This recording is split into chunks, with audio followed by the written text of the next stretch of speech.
안녕하십니까. 세상읽기 심리학자 김태형입니다. 예, 안녕하세요. 류경환의 국제평화뉴스 류경환입니다. 반갑습니다. 네, 반갑습니다.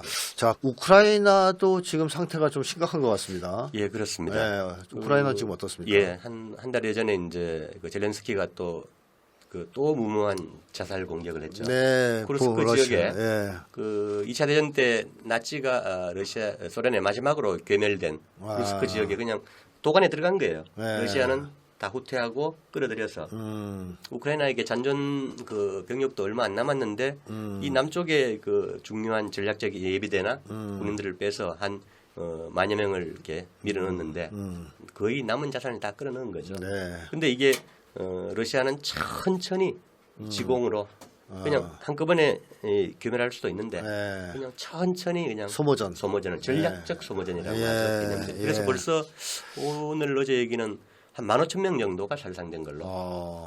이 정도면 뭐 전멸이네. 거의 전멸 수준이죠. 예. 그런 상태에서도 계속 그 서방은 무기를 공급하고 또 이번에 영국 총리가 미국 가서 그 장거리 미사일로 네, 쏠 수 있게 하자. 깊숙이 네. 공격할 수 있는 이렇게 제한 해제를 요구했다가 이제 그 푸틴이나 라브로프 외무장관이 이게 It's not a joke, 농담이 아니다. 너희들이 이제 그렇게 하면 정말 나토와의 전쟁이다. 경고하면서 이제 바이든이 노했죠. 네. 일단 근데 러시아에서는 일시적으로 스톱한 것뿐이다. 언젠가는 벌어질 거라고 지금 준비를 하고 있죠. 자, 지금 우크라이나전의 가장 큰 변수는 예. 우크라이나가 실제로는 지금 더 이상 전쟁을 수행할 수 없는 상태. 그렇죠. 예. 거의 이제 패전은 확실시되는 상황이란 말이죠. 예.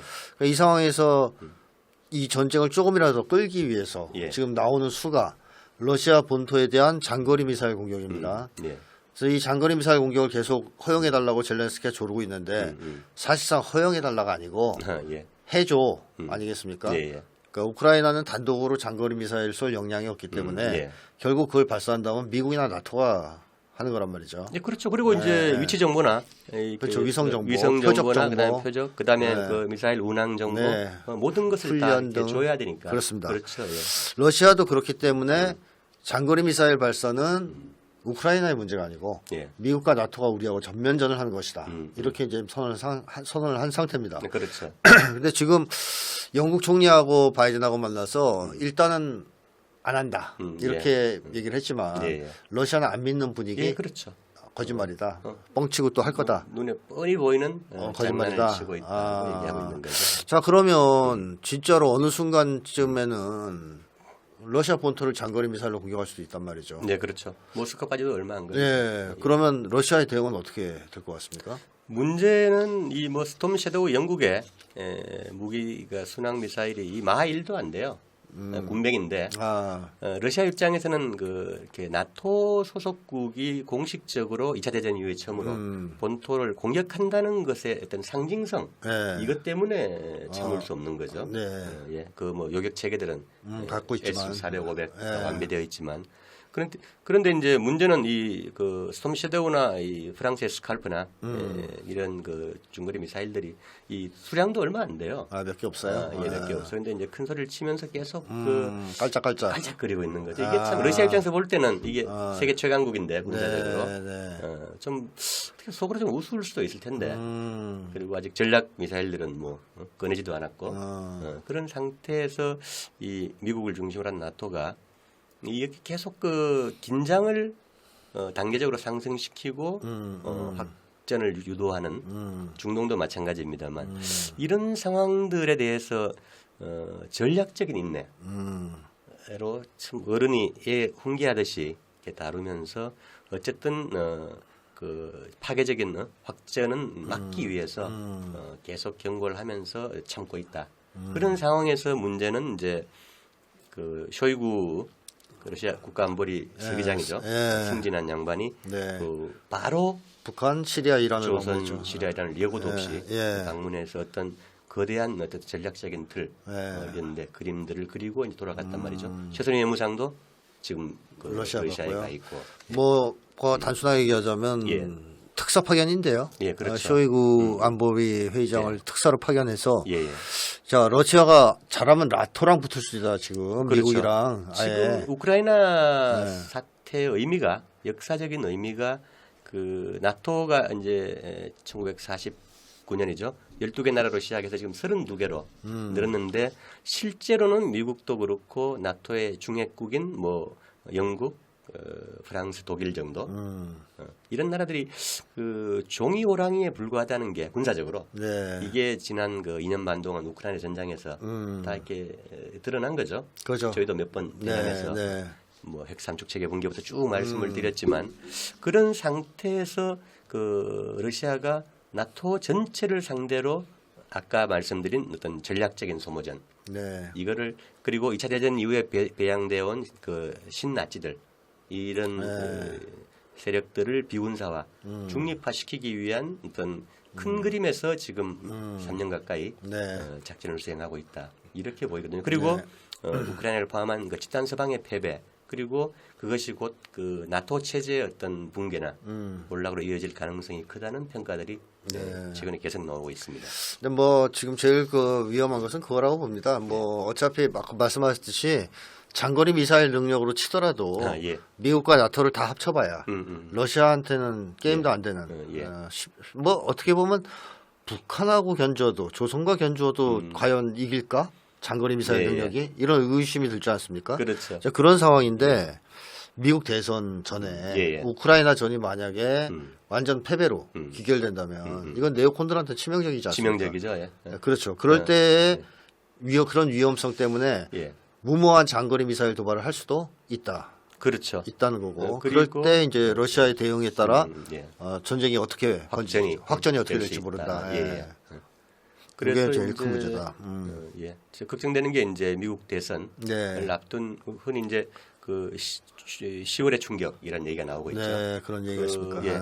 네오콘들이 이제 그 트럼프 당선이 유력해지거나 그 우크라이나에서 패배가 이제 뭐 임박해 있는데 기정사실화되면 이렇게 미국발 어떤 계엄이나 비상사태를 선포하고 대선을 없는 걸로 무효화시키는 쪽으로. 무효화시킬 수 있다. 그런 또 미국 내 어떤 시나리오도 지금 네. 제기가 되고 있고요. 러시아나 뭐 조중러 같으면 이제 그런 흐름들을 같이 보면서 네. 미국 내 어떤 모순된 어떤 정치 상황 일정들을 같이 고려하면서 그 이스라엘이나 우크라이나의 도발에 대한 어떤 아주 전략적인 대응을 같이 하고 있는 게 아닌가 네. 역할 분담을 하면서 요번에 쇼이구가 예. 이게 간 나라를 보면 될 것 같은데요. 예. 중국을 안 가고요. 북한하고 예. 시리아, 이란을 갔어요. 그러니까 미국하고 한판 뜨게 되면 예. 이 세 나라와 같이 협력을 해서 뭔가 해보겠다는 예. 거 아니겠습니까? 그렇죠. 그러면 단순하게 그런 어떤 약속만 하고 의논만 한 게 아니라 예. 어떤 압박 전술도 할 거란 말이에요. 이쪽 진영이. 당연하죠. 어떤 것들이 있을 거라고 보십니까? 일단 뭐 조중러 3국은 세계 거의 뭐 최강 수준의 핵 그 보유국들이죠. 조선을 포함해서 그렇게 보는데 그뭐 2018년 19년 이후에 그 쭉 그 수차례 정상회담을 하면서 조미 정상회담이 깨지고 그 이후에 이제 세 나라가 전략적인 단계 수준을 계속 높여왔다. 네. 그게 정점이 원래 이제 조로 정상회담이었고 네. 예. 그런 상태에서 각 그 세 나라가 이제 어떤 당이나 국가의 최고 수준의 협력들을 계속 강화해 오고 있고 중국은 얼마 전에 그 아프리카하고 중국 그 정상회담을 했죠. 했었는데. 네, 54개국을 모아서 네. 아프리카 다 모은 거죠. 그렇습니다. 53개국에. 네. 그래서 1대1로나 경제 하부 구조를 통해서 서서히 어떤 미국이나 몰아붙이는, 제국을 몰아붙이고 있다. 네. 그리고 대부분 나라들이 실제로 견인이 되고 있고 네. 그런 역할 분담들이 이루어지고 있는 것 같고 예. 네네. 그 러시아 같으면 이제 우크라이나에서 그 몇십 년 참았던 반격을 하면서 그 나토 전체와 맞짱을 뜨고 있고 네. 하여튼 뭐그 조선은 조선대로 그 미국과 처절하게 지금 대결하면서 온갖 최신 무기들을 지금 그 시전을 하고 있죠. 계속 우라늄 공개하고 농축 시설도 공개했습니다. 그 시찰에서 제가 깜짝 놀란 거는 두 가지 표현이 있었어요. 네. 그 세계 최강의 과학 기술력과 법지력, 네. 최강의 과학 기술력, 뭐 생산 설비 능력은 둘째치고 그 다음에 핵 병기창에서는 세계 최강의 핵 병기창이라고 표현을 했어요. 네. 러시아가 있는데 네. 옆에 중국이 있는데 미국이 있고 한데 이 그 미국처럼 뻥을 치는 나라가 아닐 텐데. 그렇죠. 네. 그런 있는 것도 감추는 나라인데 네. 전략적으로 감추는데 그런 표현을 공개적으로 최고 지도자의 입에서 했다는 것은 우리가 상상할 수 없는 수준으로 이미 올라 있어 있다. 그래서 그 표현을 한 거는 이제 그 조미 핵 대결이 뭐 몇십 년이 됐든 이제는 그 핵 군축 세계 비핵화의 차원으로 논의의 장이 완전히 넘어가 버렸다. 네. 한반도 비핵화는 영원히 없어진 네. 개념으로 이런 느낌이 들었어요. 예, 그것도 뭐 미국에서도 인정하고 있는 상황인데 어차피 그렇죠. 예. 뭐 한반도 비핵화는 물 건너갔다.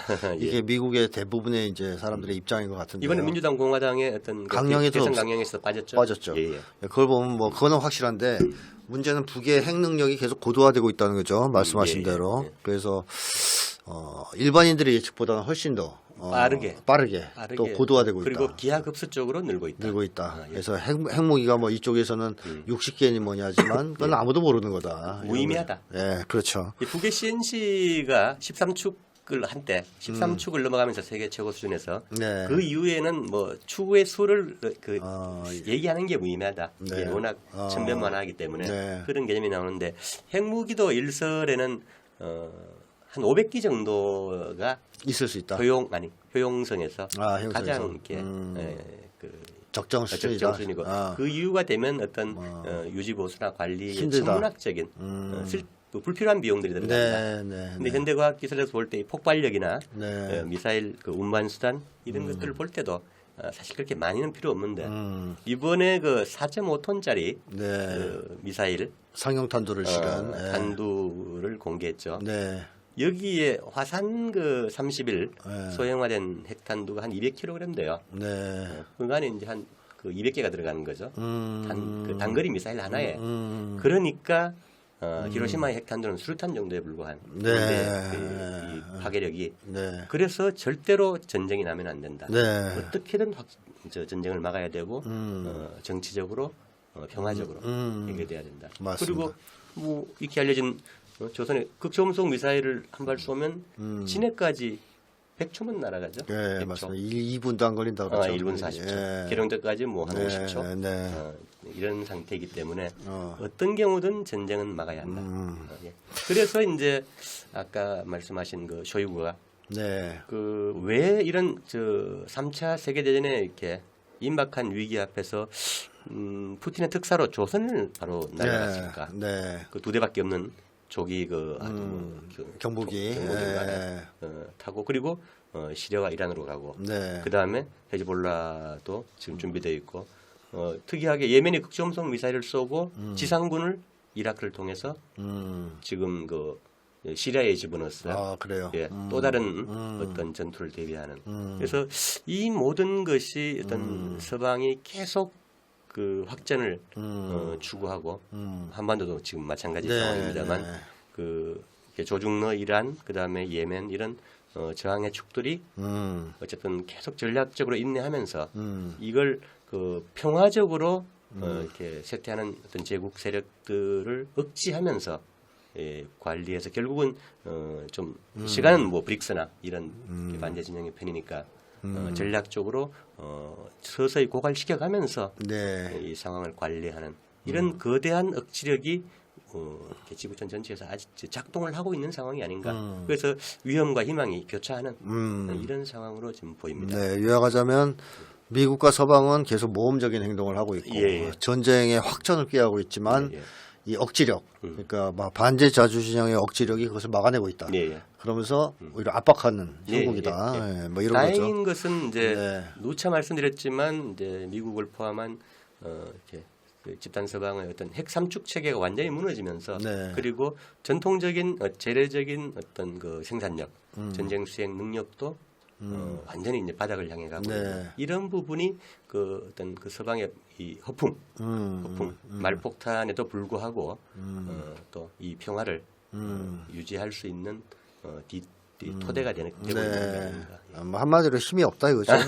싸울 만한 힘도 없는 것들이 실력도 없으면서 계속 깔짝깔짝대고. 며칠 전에 보도된 영국군이 그렇게 까불고 있는데 군인이 뭐 7만 5천 명. 7만 명. 그런데 이 장성들은 뭐 하여튼 뭐 수십억의 연봉을 받고 즐기는데 사병들은 이 곰팡이 낀 막사에서 우리 뭐 윤석열이 뭐 전투화 뭐 전투 식량 몇백억 삭감하고 이상 전투화 영국도 지금 국민들 거의 한 3분의 1을 굶고 저 빈곤층이 늘고 돈도 없는데 미국을 따라서 이제 우크라이나 돈 퍼주고 큰 소리 치고 뭐 이 참 묘한 상황들이 지금 벌어지고 있어요. 그건 뭐 독일, 프랑스도 마찬가지고. 맞습니다. 그건 이제 말기적 증상이라 합니다. 예. 제국주의 말기 증상이라고 보여지는데 자 어쨌든 이러한 이 짓이 무한정 계속될 수는 없을 것이고 그렇죠. 조만간 결론이 나긴 날 것이다. 이렇게 이제 봐야 되겠습니다. 그래서 지금 이제 뭐 아까 초도에 말씀하셨지만 세계적인 개변기다.